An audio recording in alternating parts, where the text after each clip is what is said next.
BMW engineers are the best at blurring the distinction between a scooter and a real motorbike, and the C650 family is no different. Given how challenging it is to enhance an existing feature set, it is scarcely surprising that the C650 Sport and GT variants have seen minimal modification. After all, these scooters include ABS and traction control in addition to comparatively huge, potent motors with advanced engine management systems. The first thing you'll notice when you look at them is how meaty they are. There is a really sturdy body that nearly defies the scooter categorization, instead of that paper-thin, pressed sheet metal. The difference between them will be the next thing you notice. Both feature a two-person seat, an adjustable windshield, and a little step-through, but the rest of the kit is very different. C650 GT. To assist reduce the consequences of head impacts, the GT's very extensive front fairing provides a large air pocket for the rider with a vented windscreen.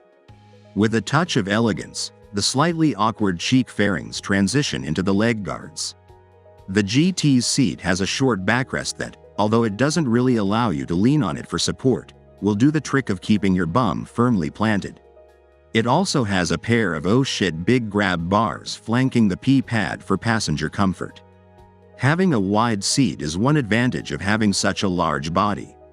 A large under-seat storage area on both models can hold two full-face helmets, which is a significant amount of storage capacity by any measure. To round off the amazing Gran Turismo appearance, two panels underneath the passenger seat serve as a kind of makeshift panniers. C650 Sport. The Sport model looks more elegant and fluid than the GT, as its smart name implies, but it seems to offer the rider about the same amount of protection. A somewhat smaller seat that lowers the rider's backrest in favor of a straightforward step up to the P-pad region is one of the variations. A tapering subframe that ends above the taillight housing replaces the pannier-like panels on the back. In comparison, the Sport has a sleeker overall appearance and sheds a lot of the GT's boxy design. Both versions come with a black drivetrain for enhanced elegance.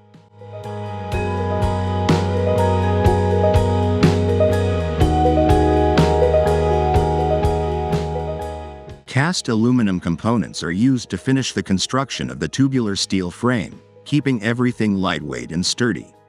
Although I worry that straight-line tracking may suffer a little at highway speeds, the steering head is positioned at a 25.4-degree angle with 3.6 inches of lean for quite nimble handling characteristics. 40 mm with front-end USD forks. This scooter is bigger than some street motorcycles and even cruisers because of its inverted front forks.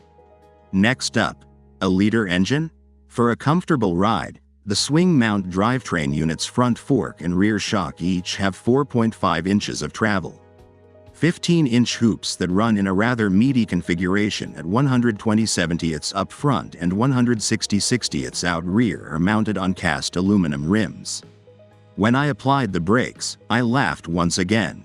Twin-pot calipers are used to connect the scooter's two 270mm front discs and one 270mm rear disc.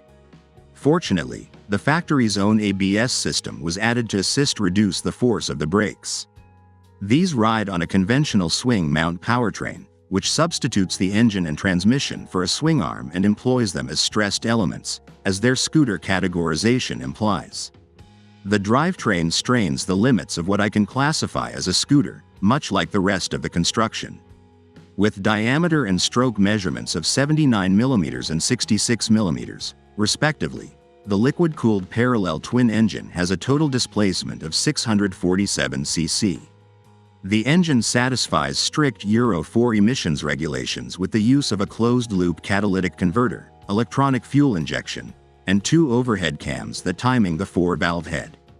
According to scooter tradition, a continuously variable transmission allows for turn-and-forget operating without requiring clutch levers or manual shifting. As you would expect, the performance numbers aren't quite scooter-like. The mill generates 60 horsepower at 7,500 revolutions per minute and is snappy with 46 pound-feet of torque at 6,000 revolutions per minute, as well as an estimated 51 mpg and a peak speed of nearly 100 miles per hour. Individual results may vary.